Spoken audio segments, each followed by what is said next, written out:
Hello, nouvelle vidéo aujourd'hui, comment réaliser un audit SEO de ton site, de ton business. L'objectif, je vais te donner un maximum d'informations sur tout le scope d'audit à réaliser, comment le faire et comment le faire en version gratuite de ton côté dans un premier temps et du coup pouvoir analyser, pouvoir comprendre si ton site marche bien et quelles sont les principales problématiques. L'objectif aussi, c'est que tu n'aies pas forcément besoin d'avoir recours dans un premier temps à une agence pour cibler tes problématiques principales, les corriger et ensuite pour de l'optimisation plus, là tu pourras aller voir une agence comme la mienne, etc.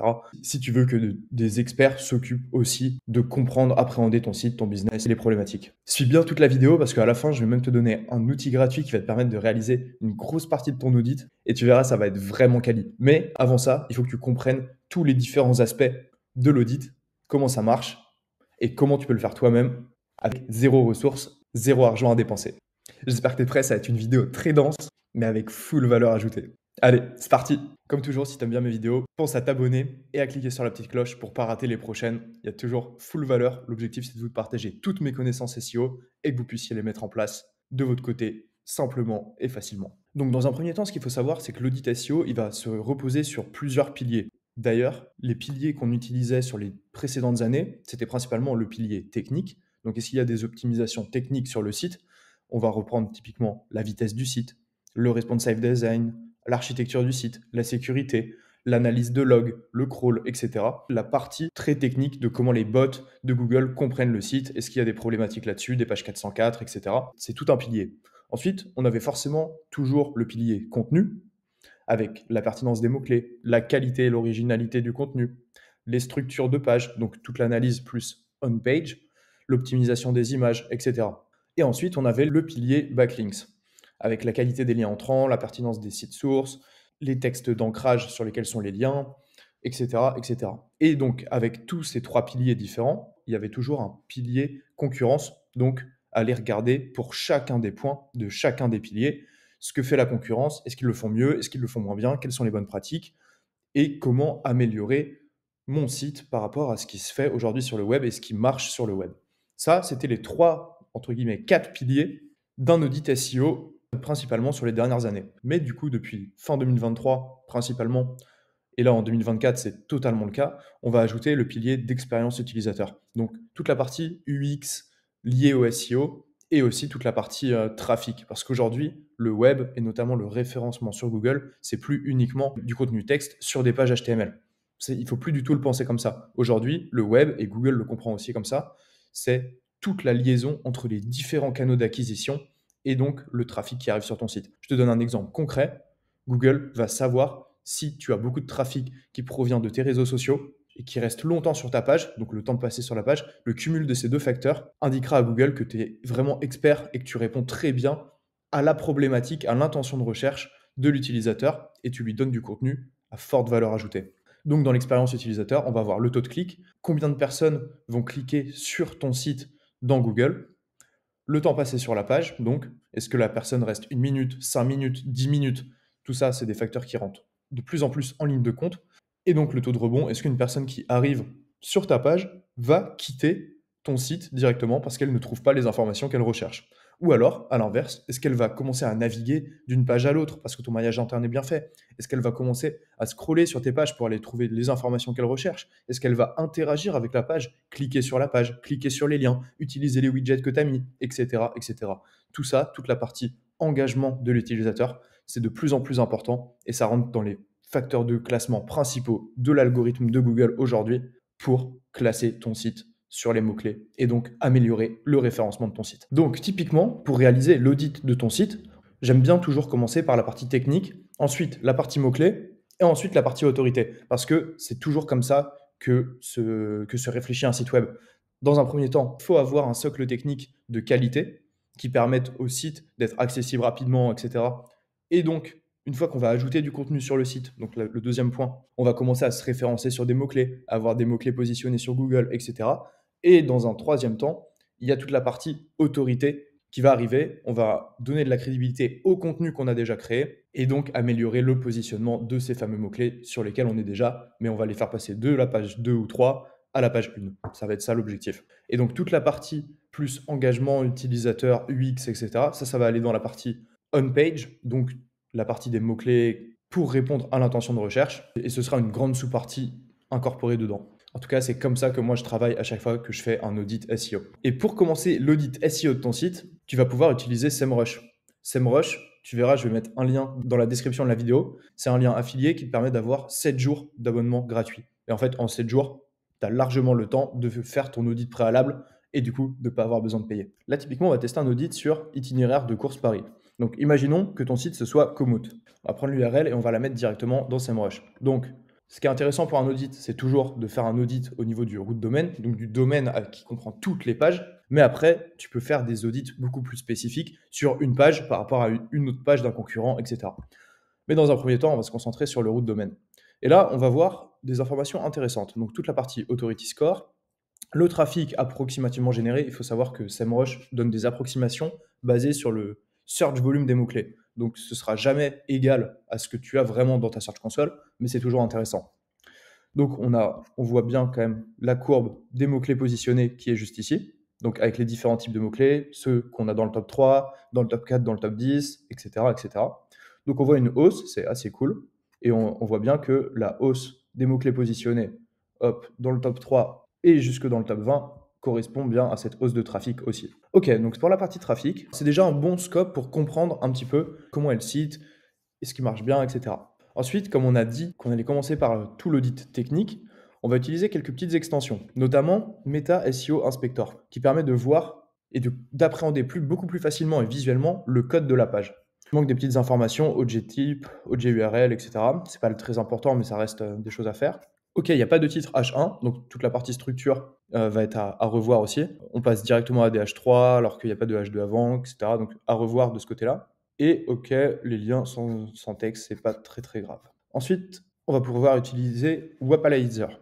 Ça va permettre de connaître à la fois le CMS. Donc là il s'agit d'un site qui est totalement codé directement chez eux. Et on peut voir les différentes technologies qu'ils utilisent. Ok, très bien. Donc, c'est un CMS maison. Ensuite, ce qui va être intéressant de faire, ça va être l'analyse de Lighthouse. Ok, donc là, on a le résultat de Lighthouse, donc avec des performances web à 55. Et notamment, on voit bien qu'il y a des délais assez importants dans la capacité d'accéder au site. Les facteurs de performance web, donc les Core Web Vitals, ça devient des facteurs aussi qui sont de plus en plus importants pour Google, sachant qu'ils vont aller au fur et à mesure vers un mobile first et mobile only. C'est important que les pages se chargent vite, que les pages soient facilement accessibles aux utilisateurs et qu'ils puissent naviguer très rapidement. Donc, il va y avoir quelques correctifs à faire de ce côté-là. Et ce qui est bien avec Lighthouse, c'est que tu vas avoir toutes les problématiques et tu vas savoir quels éléments sont impactants et quels éléments sont à corriger rapidement. Du coup, tu vas avoir les best practices aussi pour la partie accessibilité. Et après, on était bon à 100% sur best practice et SEO. Donc ça, c'est cool. Mais Lighthouse, toujours à faire pour l'analyse technique de ton site. Et après, l'outil que j'aime bien utiliser, c'est cocon.se. En fait, ça va permettre à la fois de comprendre tout le maillage interne, donc tous les liens entre les différentes pages, et aussi tu vas voir l'analyse des logs de crawl, savoir s'il y a des pages en 404, des pages qui ne sont pas accessibles, etc. Et tu vas avoir énormément d'informations. Après, là, c'est de l'outil beaucoup plus poussé, c'est de l'outil que j'utilise pour comprendre la sémantique, le maillage, etc. Et c'est un outil qui ne va pas être forcément accessible au grand public, en tout cas dans son utilisation. Mais par contre, dans les outils SEO purement techniques, c'est vraiment très intéressant. Tu vois, par exemple, tu vas voir le PRN, donc la puissance SEO des pages, et tu vas voir où elle est concentrée principalement. Dans les 20 pages de niveau 4, il y a très peu de PRN. Et là où il y a le plus de PRN, sont dans les pages de niveau 1. Donc pas dans la homepage, mais dans les pages qu'on peut cliquer directement à un clic de la homepage. Bref, c'est un outil à utiliser si tu veux améliorer et aller beaucoup plus loin dans le SEO et l'analyse technique, l'analyse de maillage. Donc maintenant qu'on a fait l'analyse technique, on va passer sur l'analyse sémantique on-page. Et là, pour ça, il y a un outil très intéressant dans SEMrush, ça va être le Keyword Gap. Et en fait, ce qui est intéressant ici, c'est que tu vas toujours comparer par route domaine, et en fait, tu vas pouvoir mettre les routes domaine de tes concurrents. Et en comparant donc les mots-clés avec tes concurrents, tu vas avoir ce schéma qui est très intéressant et qui permet de savoir combien de mots-clés tes concurrents ont de positionner dans Google et sur quels mots-clés vous vous rejoignez, sur quels mots-clés vous êtes différents. Et donc, après, tu vas avoir tous les mots-clés que vous partagez, les mots-clés sur lesquels toi, tu n'es pas, tu vas avoir plein d'idées de mots-clés, donc là où tu es meilleur qu'eux, les mots-clés sur lesquels il y a au moins un des concurrents qui est positionné et tous les autres ne sont pas, etc. Et en fait, ça va te donner énormément d'idées de mots-clés aussi à aller chercher et sur lesquels tu peux aller parce que ça rejoint normalement ta thématique. Là, on voit qu'il il n'y a pas vraiment de synergie entre tous, donc ils vont avoir des thématiques très éparpillées. Mais si tu arrives à cibler vraiment tes concurrents directs, ça va être super intéressant parce que tu vas avoir des idées de nouveaux mots-clés pour du blog, des nouveaux idées de produits, bref, énormément de choses. Et c'est toujours super intéressant de faire cette analyse par rapport à la concurrence sur la partie mots-clés. Maintenant, là, on est sur la page qui est référencée pour le mot-clé qu'on avait choisi au tout début. Donc pareil, ça peut être intéressant d'utiliser Meta SEO Inspector pour voir l'architecture de la page. Là, tu vois, on voit qu'elle est clean, H1, H2, H3, nanana.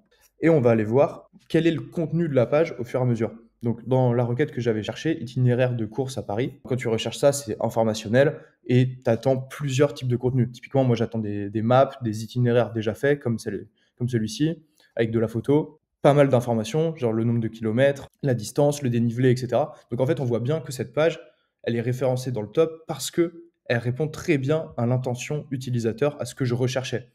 Et du coup, là, tu vois, il y a toute la partie maillage interne où tu peux cliquer pour aller voir du contenu similaire et qui vient approfondir le contenu de cette page-là et donc qui va permettre d'améliorer toute la partie UX, engagement. Typiquement, là, tu vois, ils mettent même de l'inscription gratuite, etc., des CTA, c'est vraiment top.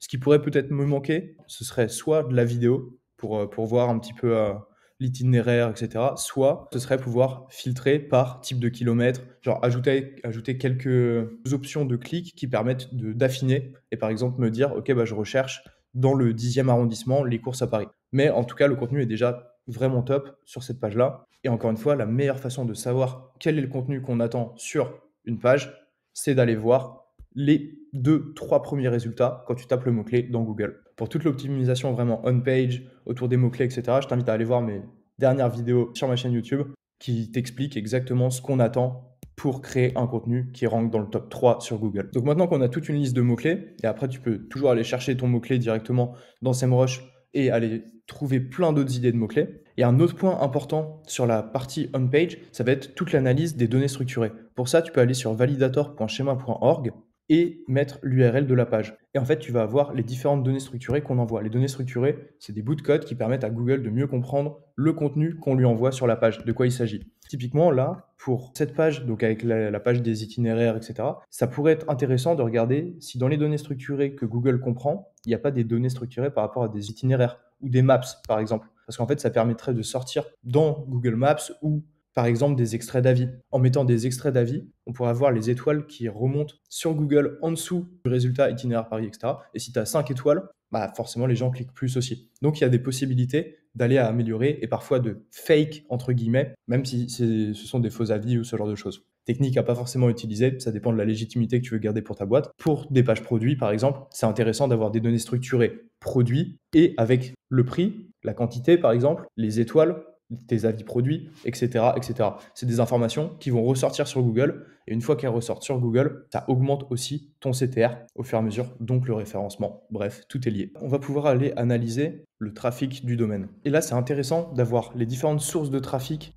du site web qu'on audite, parce qu'on va voir qu'il y a beaucoup de directs, beaucoup d'organique, donc de SEO, et là, on va avoir les sites de référence. Donc, quel site envoie aussi du trafic directement à celui-ci. Et en fait, on voit que le site allemand envoie pas mal de trafic vers le site.com. DuckDuckGo, du coup, c'est un autre moteur de recherche et tu peux voir toutes les différentes sources. Donc, ça peut être intéressant aussi de voir quelle est la proportion de l'emailing, quelle est la proportion des réseaux sociaux et voir si on peut pas l'améliorer au fur et à mesure. Et tout ça, tu peux faire aussi l'audit directement via ton Google Analytics pour comprendre d'autant mieux quelles sont les sources d'acquisition. Est-ce que les personnes qui proviennent de TikTok, de Facebook, de l'emailing restent plus ou moins longtemps et comment améliorer ces différents chiffres-là, etc. Et ensuite, dans la même veine, on va se concentrer sur toute la partie beaucoup plus autorité, notoriété, etc. Et là, on va utiliser Backlinks Gap. Donc c'est exactement pareil que Keywords Gap. Donc en gros, on va analyser la concurrence, les différents concurrents par rapport à toi. Et là, c'est pas sur les mots-clés, mais ça va être sur les backlinks. Et du coup, tu vas avoir pareil des petits graphiques où tu vas voir l'authority score, qui est un score calculé par SEMrush plus ou moins réel de l'autorité de ton site web sur Internet. Et là, on voit bien que Komoot est premier en termes d'autority score et c'est totalement corrélé au nombre de referring domains. Les referring domains, ce sont donc les domaines référents vers ton site. Donc, par exemple, s'il y a plusieurs backlinks sur un même site qui envoient vers toi, ça ne comptera qu'un seul domaine référent parce que ce sera un seul même site. C'est vraiment intéressant de penser comme ça parce qu'avoir 10, 20, 50 backlinks sur un même site, ça n'a que très peu d'impact. L'important, c'est d'aller chercher des nouveaux sites à chaque fois pour faire tes liens. Et du coup, avec ce backlink gap, tu vas avoir tous les sites qui font des backlinks vers tes concurrents et sur lesquels toi, tu n'es pas positionné. Et typiquement, tu vas pouvoir filtrer par Authority Score, par est-ce que c'est un forum ou pas. Et donc, commencer à contacter ces sites ou créer des liens directement en ninja linking sur ces différents sites pour booster toutes les pages du tien. Ce qui est important aussi de noter dans toute la partie autorité web, c'est qu'il y a de plus en plus de facteurs qui rentrent en ligne de compte. Typiquement, il va y avoir toute la e-réputation.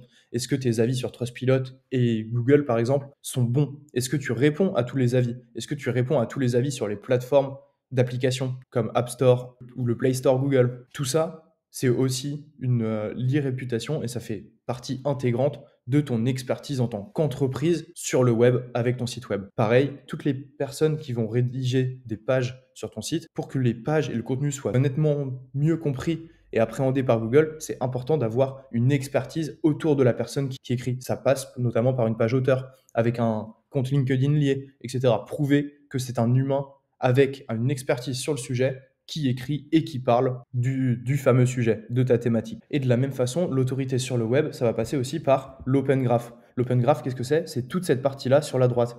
Donc là, on voit bien, il y a une page Wikipédia sur le nom de l'entreprise. C'est super intéressant parce que ça prouve énormément que l'entreprise est quand même experte dans son sujet, qu'elle existe depuis longtemps. Et on va avoir quelques informations comme les logos, des images de l'application, etc. Et là, tu vois, il n'y a pas énormément d'informations. Sur certains Open Graph, tu pourras voir en tapant le nom de célébrités ou ce genre de choses, il y a énormément d'infos. Mais c'est déjà une bonne chose d'avoir une page Wikipédia. Et en fait, l'Open Graph, c'est ce qu'on voyait tout à l'heure dans l'utilisation de Meta SEO Inspector. Il manquait des OJ URL, etc. Ça, c'est des informations qu'on envoie directement à Google et qui permettent à Google de mieux comprendre de quelle entreprise on parle, quelle est sa réputation, etc. Et du coup, le petit tips vraiment sympa du jour, c'est My Ranking Metrics.